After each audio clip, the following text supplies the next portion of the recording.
ciidamada booliiska ee magaalada Hargeysa ayaa xabsiga u taxaabay Abwaan Cabdiraxmaan Abees oo habeenkii xalay tahayd hoteelka Maasoor ee magaalada Hargeysa ku soo bandhigay gabayo uu kaga hadlayay xaaladda dalka. haddaba abwaanka caanka Xasan Daahir Weersame ayaa hadda barbarkayga fadhiya oo jecel in xariga abwaankaas wax ka idhaa. maxaad ka leedahay xariga abwaanka la xidhay? nin gabayaaya la xidhaa anu waxaan arkayaa wax qalad ah oo curfiga iyo dhaqanka dawladnimada labadaba ka soo horjeeda. waayo qofka bini'aadamka inuu hadlo dastuurkeena ayaa u fasaxaya xorriyatul qowlkana waa inay bini'aadamku soo bandhigaan sida ay u arkaan xaaladda jirta kolba sida ay tahay. waxaan filayaa waxa ugu weyn ee imika Cabdiraxmaan lagu xidhay inay tahay wuxuu ka hadlay saldhigyada iyo xaaladda jirta.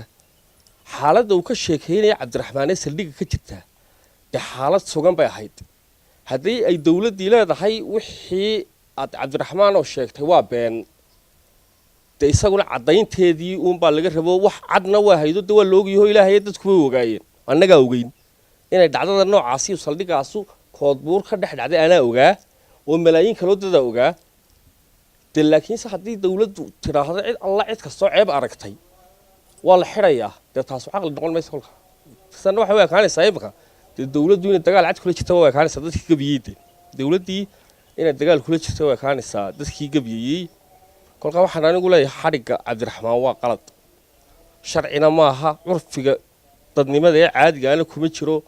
dawladduna cidda dhaliisheeda u sheegta waa in intay iyadu dhaliishii qaadato ay wixii saxdo laakiin samaaha inay dhaliishii ka gubato ay dhaliinta iska dhigto ay boris ku qastaynaadeen maaha qalad baan u arkaa waana qalad waxa uu sheegayna waa wax dawa waana wax saxa saldhigyada intaa iyo in kale oo ka xunina way ka jiraan intaa uu sheegay iyo in kale oo ka xunba saldhigyada way ka jiraan. dawladuna annagu waanu ixtiraamina dawladuna waa inay dadka ixtiraamto. qaab kale idinku waxaan u wadaan oo ka badbadis inuu idinku jiro dhinacii gabayadiinii oo xal kale aad samayn kartay baa jira. maxaan kaga badbadin baladaan ku dhiibay in gabaygu hadal xabad ninna xabad muu qaadan oo muu ridin soo ma hadde ninna nin wax muu yeelin.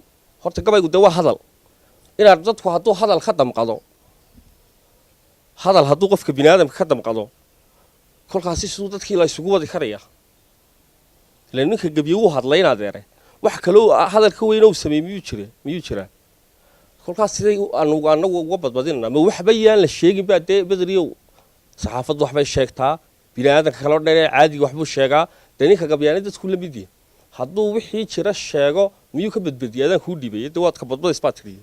ugu dambeyntii arrintaas maxaad ma jirtaa fariin aad madaxweynaha u dirayso?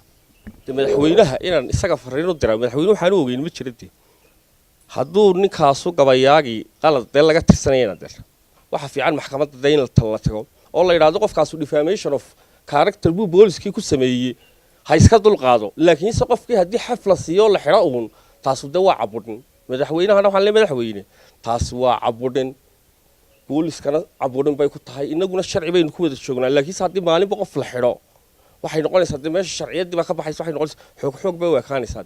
Batri Koosar Maxamuud telefishinka Ariel Hargeysa.